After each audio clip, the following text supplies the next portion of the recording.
Jack, how are you? Thanks for coming on doing a Zoom with us. Thank Uh, you so much, John. I hope you're well. Thank you. Could you tell us from the time a player parks in the parking lot and walks into the building in the morning until the time he leaves, can you walk us through it and tell us everything a player has to confront now? Well, let me start by saying if you go back to the very beginning of when the NFL sent us the protocols on July 3rd, this has been an awesome effort by our entire team. We've done it together. We've studied from other organizations. We've studied other sports. We've studied all the way around the globe, really, at how this has been handled. And that's educated us at how we can serve our players the best. And so what we really started with before we started with them entering the building was how we were going to test them, how that was going to, start with keeping the virus out of the building. And then hopefully, as they begin to come in the building in small groups and come in the building to begin to participate in these first few phases, we would eliminate and mitigate a lot of the risks that we're on. So when a guy comes in the building, right now, they're parking, they are testing, and we've been blessed with BioReference. They've been doing a great job testing, and they'll meet Jeff Kaplan in a parking lot. They interact with Jeff, and they make sure that they are testing, and they've done their testing protocols in accordance with the NFL. They come into their own individual locker room where they can change. They're spread out. The stadium is safe for them to spread out in individual locker rooms according to what team they're on. And then they're able to go in and get their food. We have staggered times for them to get food and prepare for their day. And they can go through their wellness portion of the day with Ladd Harris, our nutritionist. And then they prepare for whatever activity they have. So right now we're in the early phases, and it depends on kind of what that player's doing. Some are lifting at certain times, some are doing rehab. But then they do whatever activity they have physically for that day. And then they wrap up, and as they leave and shower and kind of foam out almost like a medical sense, where they're able to use some hand sanitizer and other things to leave the building safely, head home and get prepared for Zoom. So I don't know if it was exactly step by step, but that's kind of the concept that we're going for. And we're really blessed to have a great setup for these guys as we get started with training camp this year. Mark Berman, go ahead. Hi, Jack. How are you? I'm blessed.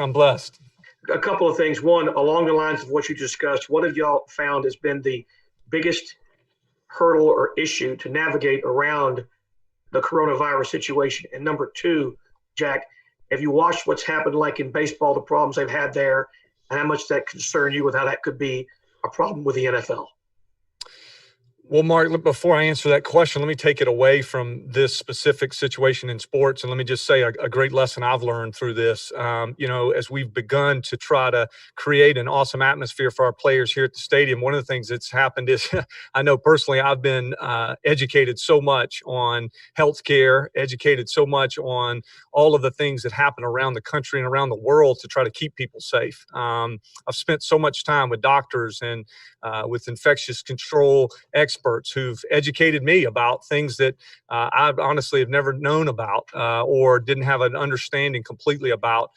So I feel like just in general, this has been a great experience for me to add empathy to just how much healthcare workers matter in our country, how much doctors matter in our country, how much athletic training, how much nutrition, how much sanitation, all those things matter in our country, in our offices, and all the different places all over the country. They just matter. So to your question about have we studied other sports and things, absolutely. We've used some of their plans. I have been blessed in my life to have relationships with other GMs and other sports, other athletic directors, and people that have called me and given friendly wisdom, things that, they think, hey, this has worked for us, this hasn't worked for us.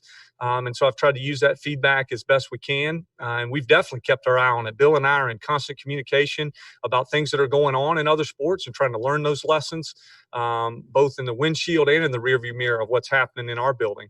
And we're very aware of those things. Aaron Wilson, go ahead. Good morning, Jack. Good Jack, morning. as you guys not only deal with the testing, there's also the proximity tracking devices. If you could tell us a little bit about how they work and what happens if people are close together with the Connexon proximity, And just to So I think I've dovetail got off mine of, on here. This is a good little sample here. It's a great opportunity, I think, for the NFL to do something a little different than some of the other leagues have done. For each person, when they come in, they get their tracking device, and it's handed to them upon arrival right after they test. They wear them all day. They wear them in their jerseys. They wear them around their necks, depending on where they want for comfort. And those devices keep tier 1 and tier 2 really essential people to our operation. They keep them away from other people who may not be essential to our operation right now down here in the players and coaches space. And so if you get too close, they beep, which is really cool because it gives you an awareness of other people that may be around you. And also, if we do get a situation where we have an outbreak, we understand that it tracks who overlaps with who, so that we know specifically who we would have to quarantine. So it's an educational device. It's also a warning device. It doubles as both of those things. And so far, it's been working really well for us. Aaron, did you have a follow-up? and I just had a follow-up. Check. When you look at Deshaun, and not to negotiate in the media or anything like that, but just the thought of making a significant long-term investment in him, what makes him the right kind of guy to do that with, and how much was the Patrick Mahomes contract just something that everyone paid attention to as a guide for anything with a franchise quarterback like that? Well, I'll say this. Last year, coming into this culture from a different team, I was so blessed by learning from so many of the leaders who were already here, right? People who were successful in the locker room and were key contributors to this team and this franchise. And he's certainly in that group, right? And he is, in so many ways, is a leader for this team and a leader for this city and a leader for this franchise. And so we're excited about the future of Deshaun and what he's done for us in the short time he's been with us, and then where we're headed going forward with him playing quarterback. Kim Davis. Hey, good morning, Jack. I wanted to switch gears a little bit and talk about the social justice movement. I know there's been conversation about what Bill has talked about, supporting the players, and that you guys at some point will talk to the players about what you do. I want to talk about what the organization is doing just to make sure that the entire organization is embracing the movement and that there's more maybe diversity at your executive levels. Has there been conversation about any work in that space? Absolutely. There's been tons of conversation. I think you've seen our owner, Cal McNair, lead that conversation by his series that they're doing called Conversations for Change. And we've had several conversations at the executive level between myself and Jamie and Amy and Susie and Bill, where we'll have conversations about, how can we continue to do better in this area? How can we continue to be educated? Because it starts with really being educated and learning how you can do better. And also, I think in sports in general, being aware of what's going on in sports from an opportunity standpoint. I think one of the things that I know Cal and Janice have been very committed to is opportunities, trying to find in our organization as many spots where real opportunities will be given to increase diversity and hopefully give us a chance to train and educate and bring in awesome, diverse candidates for multiple positions that can hopefully matriculate both up in our organization and also to other organizations as we're successful here in Houston. So I think Cal and Janice's commitment to diversity has been very, in my opinion, very intentional. And I'm excited about being a part of that. I think Bill and I are going to hopefully be a huge part of that with what we're doing in football. And just one follow-up. Thank you for that. How do you move beyond the conversations? Because maybe that wasn't the right question for me to ask, to where there's some action, right? Because it's been a few months since the world turned upside down. And I think communities are getting a little weary of all the conversations and looking for actions. And so are there some action? Is there some action on the horizon? Thank you. Right. Well, thank you so much for that question, because that's exactly right. I think it does have to transition at some point. And I think, I can speak personally for myself, right? I've been so blessed by so many people who come from backgrounds that I did not come from in my life, who've really ultimately changed my life, who've molded me, who've challenged me. And a lot of times they have educated me on their backgrounds and their stances and things that are different than maybe the way I grew up or the way I was raised. And so I think it starts with conversation, as you mentioned, but then it transitions to them sharing their experiences and giving practical ways that their experience could have been improved, right? So friends or family or people that we've interacted with around our own sphere hopefully will educate us and give us practical ways. Hey, if this would have been different for me growing up, or if this opportunity would have been afforded to me, I maybe would have had a different experience. And that gives us the action item, right? Because that person can then tell us what specifically we might should fund or what specifically we should try to do to really make a difference. So I think for me, the conversations, we're in a time right now where a lot of conversations are happening, right? Everybody's virtual, so we can't get together as much as we wish. But my prayer is that we'll transition hopefully where we will have many face-to-face meetings and many programs that will come out of this education and this, let's just call it awareness that we've been given over this last several months, especially here in Houston. And honestly, for me and my family, we couldn't be more excited about the McNair's commitment to diversity, where they are trying to make a difference in the community, and hopefully me and my family being a huge part of that as ambassadors for diversity. James Palmer. Hey, Jack, hope you and your family are safe and well. Kind of two parts to this. You guys have been really open about the importance of veterans this season, you and Bill. And I'm curious, not just on the field, did that play a part in knowing older guys might be better at staying safe as opposed to maybe some of the younger guys and keeping your team as a whole healthy? I'm wondering if that played a part. And then the other part is with COVID, and obviously guys will test positive. What's the difference in your scouting department and what you guys are doing to keep track of guys maybe on your radar during the draft, but now reevaluating and things like that? Mm-hmm. The first part of your question, I would say, staying safe, or for that matter, staying healthy in general, is always a personal responsibility, right? So that's me as an executive, staying safe and staying accountable to making sure that I'm taking care of myself and my family, spiritually, emotionally, physically. I've got to be hopefully at my best every day. And I would say the same of the players. I don't think it's so much a veteran thing, right? Certain people are going to do it better than others. I don't know. It's really a personal thing, right? Each person has to do it. Each person has to own it, have ownership. And I thought Coach did a great job last night in the team meeting talking about ownership. Owning this is a personal responsibility for all of us. So I don't know if it's so much age or how much experience they have in the league as much as it is just owning it, and each one of us owning it, regardless of our role on the team.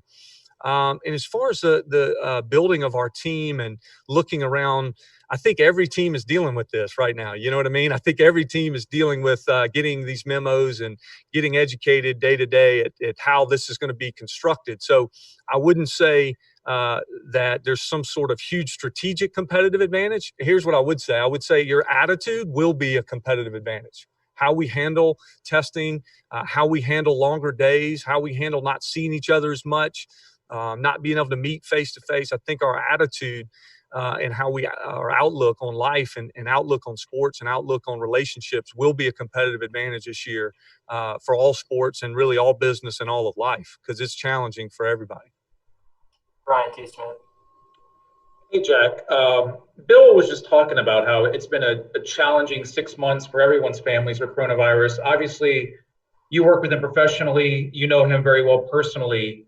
How challenging and just different is this even for him to be the head coach, general manager, but then to have, his situation at home with his son, Jack? He said he's day to day. I mean, he's dealing with an issue that most people in the world, and especially in the country, and especially NFL coaches, he has a whole nother component that he has to worry about and deal with daily. Yeah, well, as we start just thinking about all the leaders in our sport right now, I think there's always a personal and professional balance that we're all dealing with. I know personally I'm dealing with it, trying to make sure that my wife and my girls feel encouraged, they feel loved during this time. It's some long days for mama at home without having school and other things. Specifically for Coach, I've just tried in everything that I can do as a friend and as a coworker to serve him. I think he's handling it great. I think his conversations about the building and day one, we've done this together. Brian, we've received this protocol, and we've done it together. We set the building up together. We thought about the schedule together, and we've just been texting and talking through it, because I don't think necessarily there's one moment where you ever figure it all out. I think it's about just stay at the table, support, encourage, love, tell the truth, because in some ways it can be a raw environment for all of us, me particularly, as I try to lead and serve this group. And so, Coach has been great. We've done it together. My goal is just to serve him and serve everybody in this building by being there for them if they need to talk. If someday they're not okay, which will probably happen to all of us at some point. But I think we've done it together, and I'm going to support him and his family night and day to try to make sure we have a great season this year as best we can within these constraints. Greg Bailey. Hey, Jack, how would you describe the process of valuation that goes into not only valuing positions, but valuing individual players? And how many factors go into that as you built the roster for 2020? Gosh, it's very different. I tell you, if we had to go into the factors here that are going to impact us, I think we probably talk the phone dead here, because quite frankly, there's so many factors we learn every day, something new. I feel like, right, about how to get players in the building, how to test them before they come in the building, how to make sure that they're clean several days prior to coming into the building. How the roster structure is going to change, which it's definitely changed here recently, right, with a reduction earlier than what we're used to. So the factors are really aplenty. I mean, there's so many factors that I would be remiss probably to start listing them, because there's so many. As far as the actual breakdown of how we're going to do it, we're really going to lean on our entire football performance staff together. Bill has done a great job unifying both the scouts and the coaches together. So they're meeting together, they're watching tape together, they're talking this out together, which is really cool, because I think that allows evaluations to be unified, and both internal and external evaluations.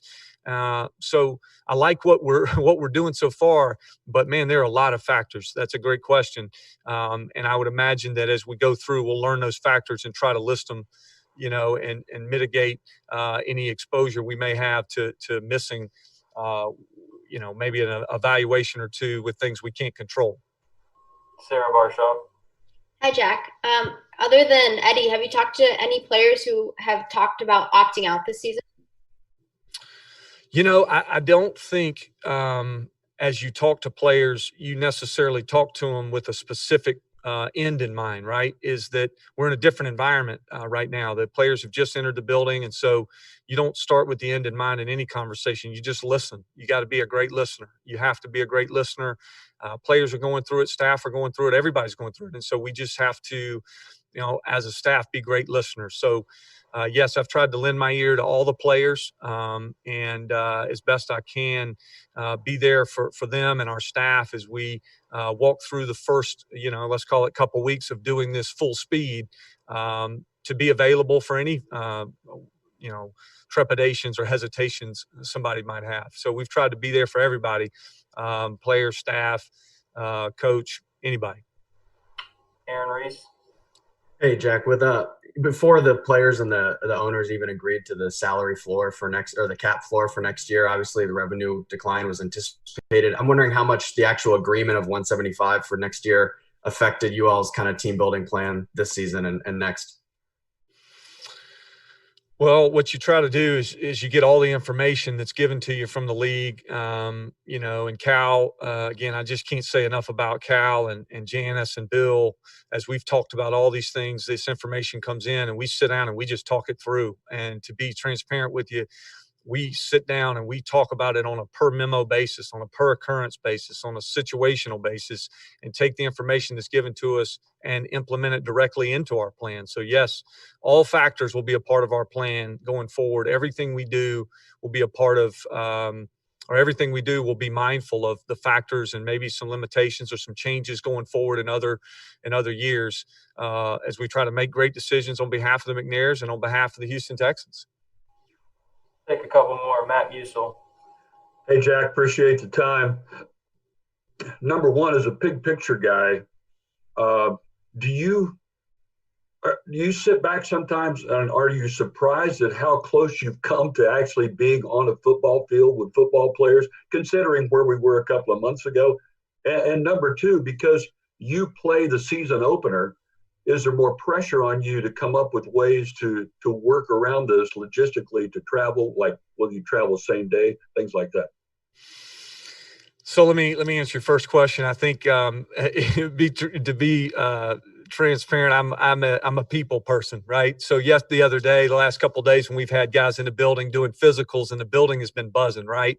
Guys are seeing each other. They haven't seen each other in a while. They're walking around, social distance, high-fiving, right? Making sure that they're seeing each other and connecting, some for the first time. It's been awesome to see everybody. It's been awesome to see our plan actually working well, where people are overlapping, only in small groups. And then last night in our team meeting, as we began to talk about football and coach began to, really cast some vision for the 2020 Texans, man, I was so excited sitting in my chair. I felt like looking around, you had to almost hold back emotion, because this is why you do it, right? You do it to be in that team meeting room with people that we've all had visions together visions to be together. Now you are together. And so it's been awesome to have everybody back. And then this morning with the rookies and the first report group, going out and walking through and then watching the strength coaches start to set out some cones. And, it just gets you going, man. It's the reason we do what we do, is to